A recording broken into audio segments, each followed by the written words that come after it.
Hello and welcome back for another VMK in the game development series. In this VMK we're going to continue working with the GUIButton class, but this time we're actually going to use it so that we can see it in action inside of our game engine. So let's go right into our code.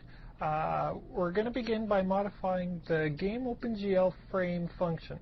You'll see in here we have a switch statement that switches depending on what the current state of our game is.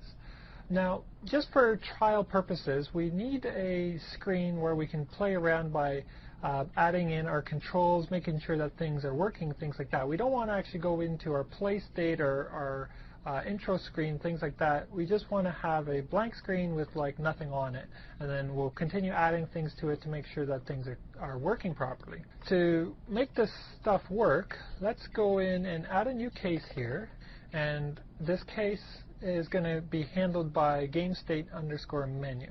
We've already defined this guy inside of, I think, core.h. Under GameState, we already have menu here, we have loading, we have pause, we have stop. So we're going to just use this one for now. Later on we'll change this a little bit, but for now we're just going to use games_menu.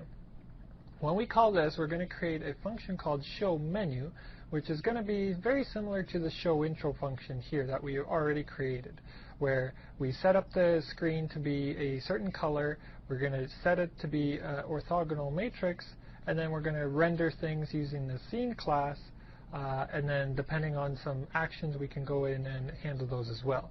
So right underneath showIntro, let's go in and add this new function. So at the top here, we're going to clear our screen to be black, so we have 0, 0, 0. We're going to clear the buffer, and we're going to set up to use the ortho-projected view. We're going to turn blending on because some of the GUI controls may have pixel values that are transparent. We'll then use the scene class's GUI render function call to render all of our GUI items, and we'll also call console render in case we want to render a console screen. And we'll call cursor render in case we want to render a cursor, which we always will probably do because you won't be able to interact with the GUI element without having a cursor on the screen. And again, because I'm using this software to create these videos, you'll actually see two cursors on the screen, but when you do this yourself, you'll only see one. The standard Windows cursor will not show up inside of the game engine. After rendering all of that stuff, we'll call GL disable, GL blend, and we'll call render post to actually send everything to the video card to render it on the screen. So we have a few functions here we'll need to create, but before we go and do that, I want to double check one thing here. I think it's inside the initialize. No. I'm trying to figure out where do we start. Oh, right. It's called start message loop. In here, if we're passing in bSkipIntro, right now this is set up to put us automatically into our game state play. Let's change this so that we can go right into our menu whenever we have this skip intro turned on. And under our project settings, let's just make sure that that is turned on for us. We have -S located right here, which means that we will skip the introduction and we'll go directly into the menu. So that should set everything up for us to have a blank screen, and the only thing missing is we need to go into our header file for game OpenGL, and don't forget to define our new function we just added. Where should we put it here? We have showIntro, so let's put it under here, showMenu. Now we can go in under showMenu, and we need to implement this GUI render, and I think we already have these other ones, GUI cursor render and console render, so those are fine. So we only need to implement this new function here. To do that, let's go into our scene class, and inside of the header, let's add the definition. And I'll put it here underneath render intro. We have render intro and we have GUI render. Now, before we actually implement this, I want to show you how to let me go back into initialize here, how to get our GUI items loaded into memory, because we need to be able to load them in before we go in and actually render them on the screen. It doesn't make sense to render something that we haven't loaded. So we need to create a new instance of this GUI button class that we just finished creating in the previous VMK.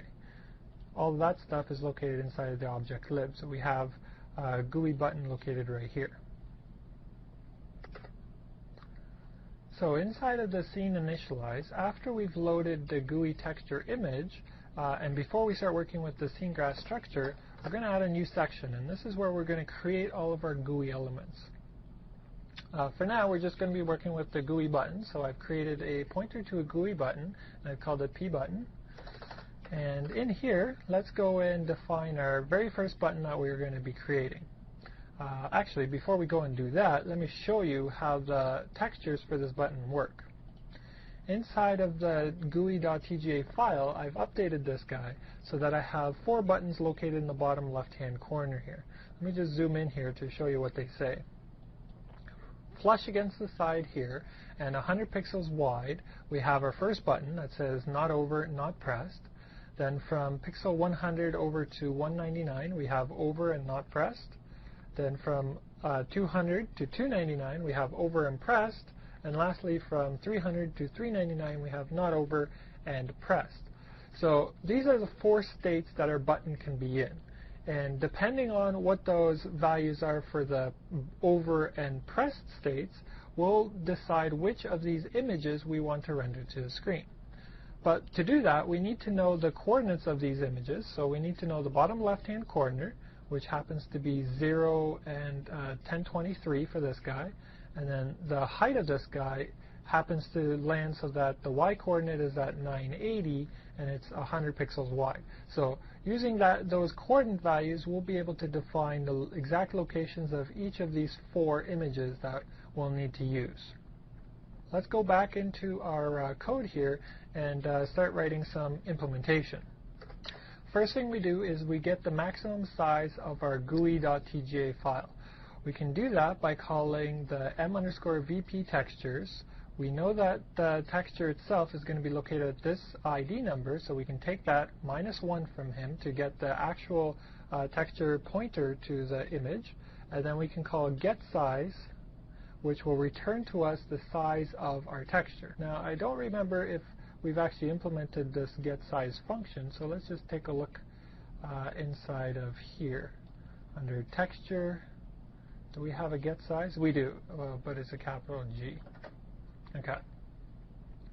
So this will return to us the maximum size of our texture, which should be 1024 because that's how large that image is. Now, the first thing we're going to do is we're going to call the new operator for this pButton, and we need to pass in some values into the constructor. The first guy is the GUI ID number, which will designate that the button we're going to create is of which ID. And you'll remember that the ID numbers we've stored inside of, I think it was core.h. Let's go open that guy up. Oh, he's open right here. Yeah. We have all of the different GUI IDs that we can use. So for now, it doesn't matter which one we choose because we're not really going to be handling it. I'm just going to choose one of these, so I'm just going to select the first one.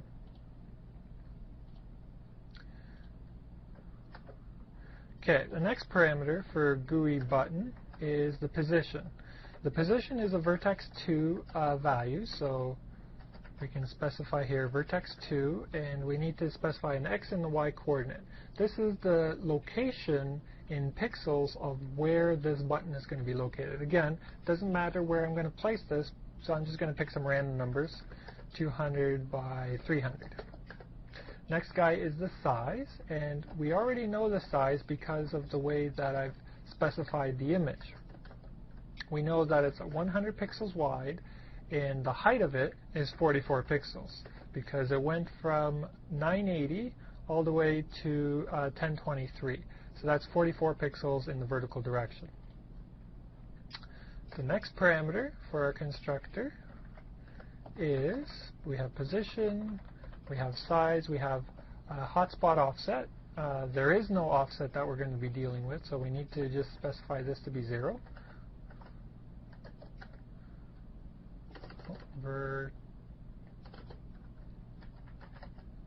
Vertex 2.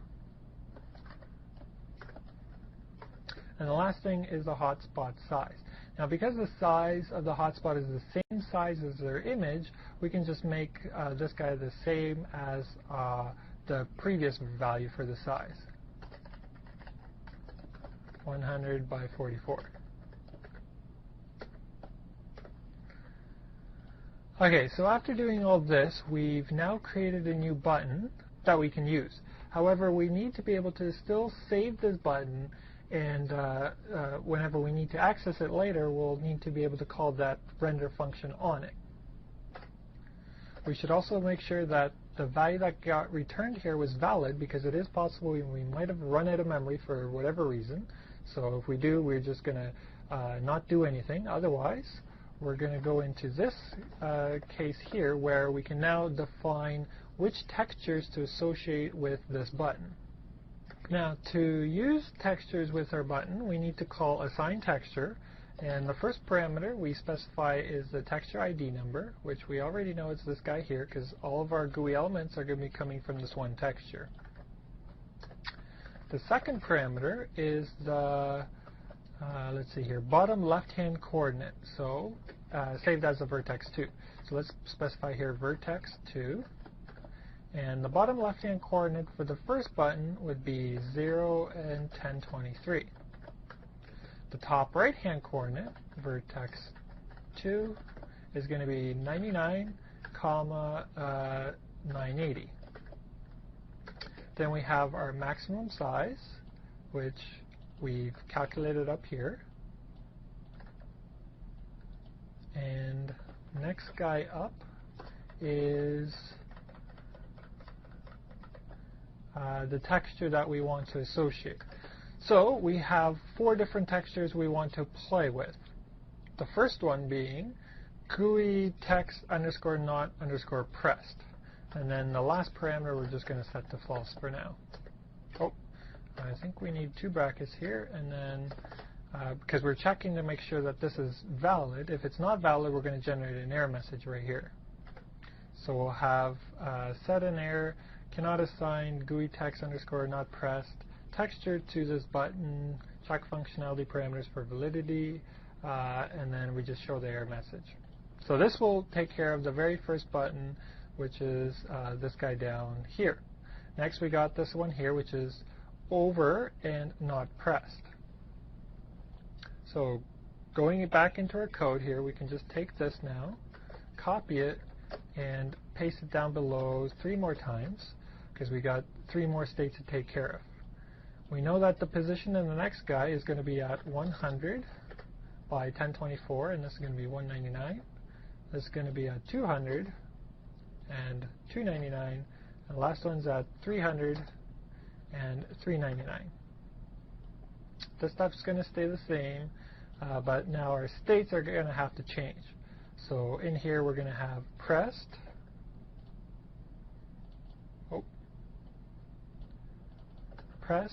we have hovered and not pressed, and the last one is hovered and pressed. Well, I think my states are out of order here with my images. Let's just take a look here. First one is not over and not pressed. So that should be this one, okay. Not pressed and not over top of, okay, so that one's fine. Next one is over and not pressed. So that would be over and not pressed is this one.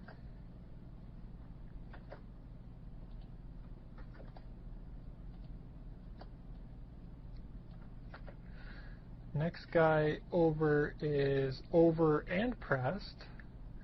So that would be this guy here.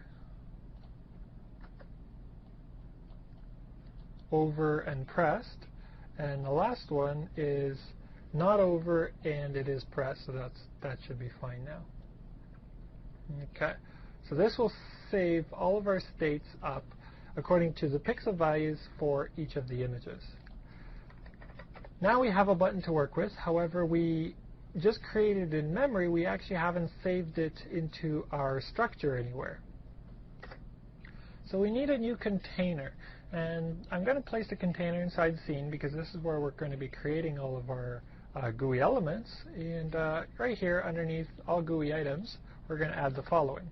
We're going to create a new structure called GUI controls, and this structure is going to contain an array of controls, and the number of controls we're going to be containing here is dependent on this last state. So because our last state here is set up to 5, we're going to be creating 5 different GUI control arrays, and each of these are going to be of this type. We need to define this type up above, so just scroll up under the structure section, and let's see here. I'll put it right here underneath the console param. Each of these controls is going to be an std vector of GUI control pointers, and they're going to be called vcontrol. Alright, now that we have a container to contain all of these guys, let's go and save this guy that we just finished creating into that structure. So here we're going to specify m underscore, I think it was GUI control. Let's just go under here. Yeah. GUI control. This is an array of items, and the location of this button is going to be under the menu, so we specify the game state menu here, and its member variable is vcontrol, and this guy we're going to push back the control that we just finished creating, which is pButton, like so. So if we wanted to add in more controls under the menu, we'll just continue pushing back all the different kinds of controls that we're making that is going to be stored on top of the menu game state. We've created a button and we've saved it in a structure that is containing it. We need to be able to clean up this structure when the program ends, so we need to modify the destructor now. Let's go under the scene.h, and in here we're going to have to be able to do some cleanup work. So we're going to create a function called delete all GUI, and him we're going to be calling inside of the scenes destructor. So we're going to clear all, and we're going to call delete all GUI. And the implementation for this guy I'm just going to put right at the very bottom here. We're going to delete all GUI controls, so the way we do that, we're going to go from 0 all the way up to the maximum number of game states we have. For each one, we're going to check to see if the size of the control is greater than 0, so we're going to start at 0 and we're going to keep going until we've exhausted all of them. And for each one that we find, we're going to go in and call delete on that specific control. After we delete all the controls for every single state, we're going to clear out the control to make sure that we have nothing left over. And then finally, after we go through this for loop, all of our controls have been deleted, so we have no more memory leaks. Alright, our control is cleaned up. Let's just go and compile this, make sure everything is still okay. But it's not, so let's go and see if we can fix this. Alright. GUI control is not defined because inside of scene.h we have no idea what all these GUI elements are. We need to include the header files for these guys. So we know we're going to be using the GUI button, so let's go just add that guy in.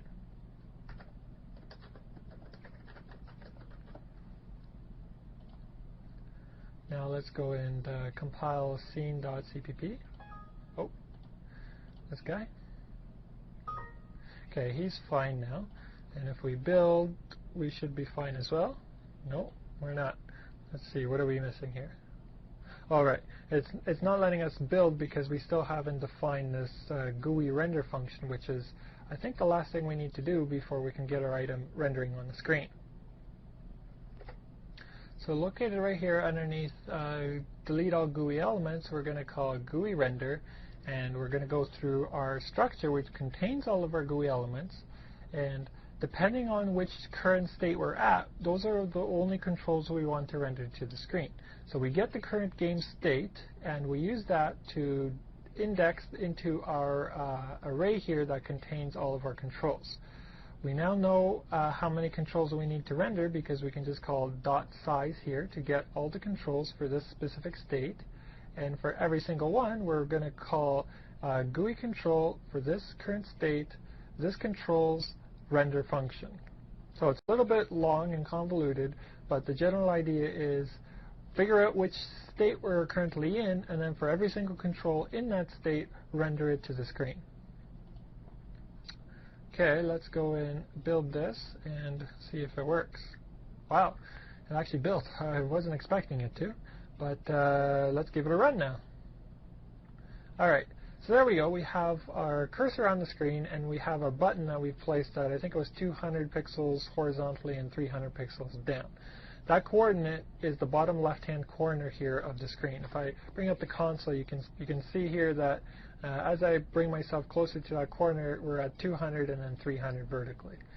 So if we're not over and we're not pressed, we have the red button. As soon as I bring my cursor over top, you'll notice that nothing happens. And if I do this, nothing happens. If I press, nothing happens. We have a problem with our code because our button is not actually interacting with the mouse. I forgot to change one thing in our code, and that's the code of updating the mouse position and sending that information to the GUI control. Right now we're just rendering the GUI control on the screen as it is, but we're never actually updating it as we're moving the mouse around. So we need to make one more modification.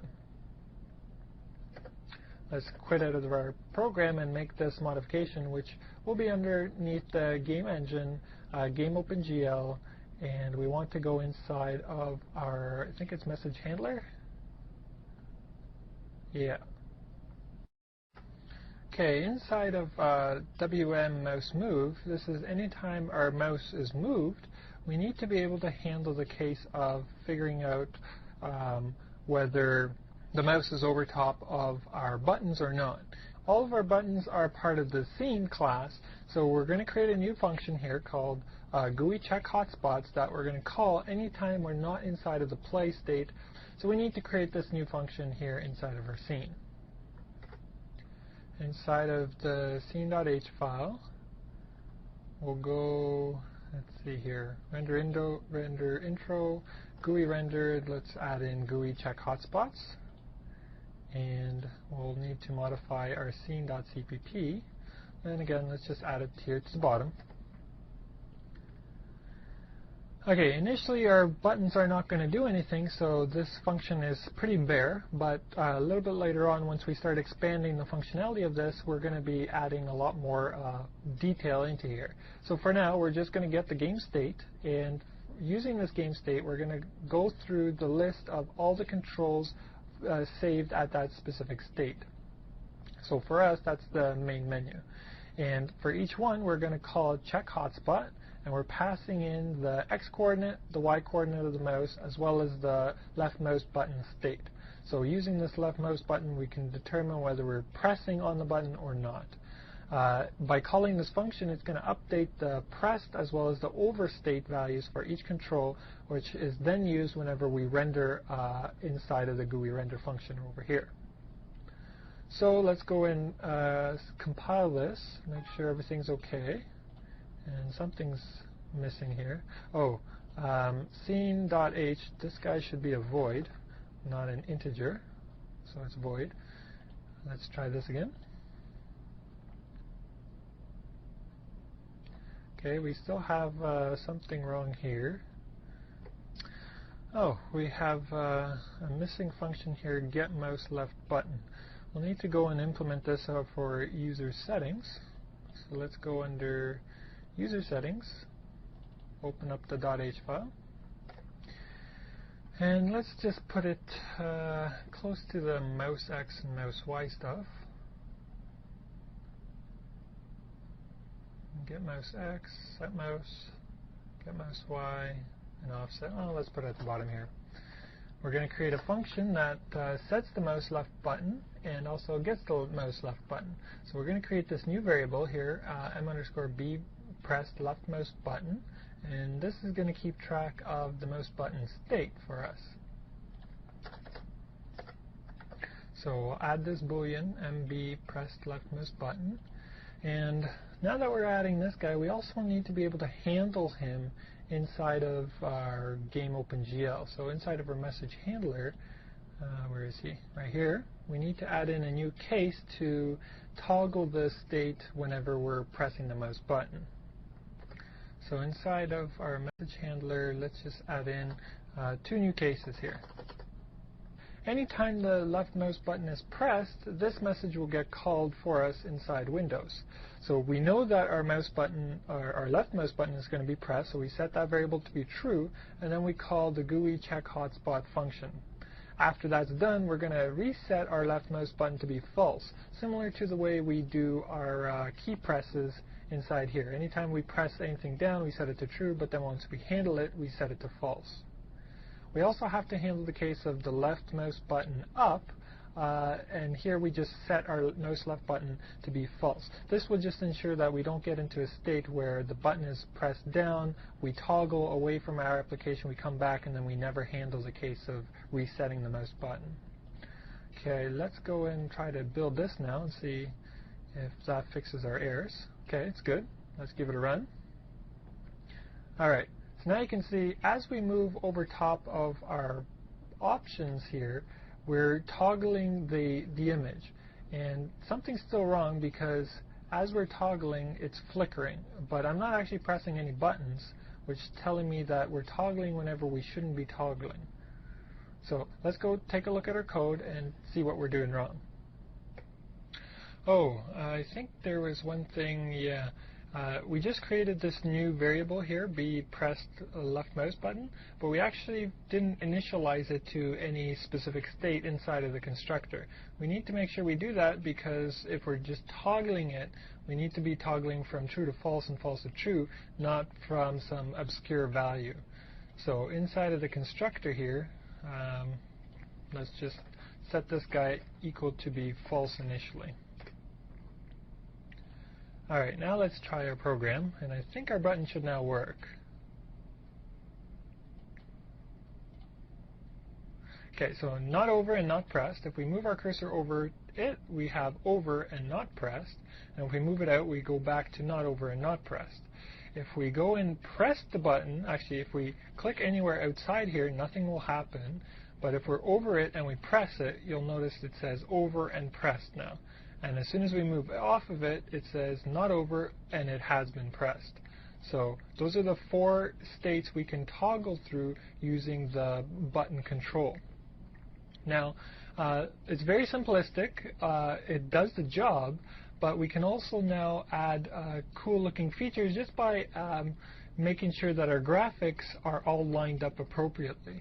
So with this demonstration, I'm only using this box, which is 44 by 100 pixels, but if you can generate any images with nice outlines and things like that, you can make really nice looking GUI elements. This specific demo is showing you all 4 states, but you can also set up your button so that it only has 2 states. One state when it's pressed and one state when it's not pressed. Let me show you how to do that. If we go inside of, oh boy, I've got a lot of windows open here. Let's just close all of these and go back inside of our scene where we initialize our button. I wanted to show you why I created that extra parameter input for the button here. We'll only need to assign 2 textures if we have a button that only has an on and an off. So we can get rid of 2 of these states and we can take advantage of using this last parameter here. The way that this works is find the state where you have selected the pixel coordinates for the pressed state. So this is the last one here, and you're going to have to define him first. So we're going to put him up at the top here, and we're going to specify that the parameter is not pressed, even though it is the one that we're going to be using as pressed, because the code is the code that we wrote in here is hard coded that this guy we can omit only if this parameter here is specified to be not pressed. Then we overwrite that parameter over here using this statement, and then we can get rid of these last 2 if statements. Now when we build and run our code, we'll see the following. We have not pressed, and then when we move over it, we go to not over and it's pressed. So we only have two states. If I press it, it stays at this state, and there's nothing else that happens. If you go over it and press it again, then it'll toggle back to be in the off state. So that's the way you'd use that's extra special case. And it's only useful whenever you're using buttons that actually take you from one location to another. In this case, because we're always staying inside of the menu, we don't really see this effect being very useful. But you will see it being used quite a bit whenever I get all the menu structures built with the GUI interface to toggle between one menu and another menu. So I just created that extra little functionality, so I don't have to specify all four states using the 4 if statements. You can specify all 4 of them just using 2 if statements, or as a matter of fact just using 1, but then you're stuck with using only the same image.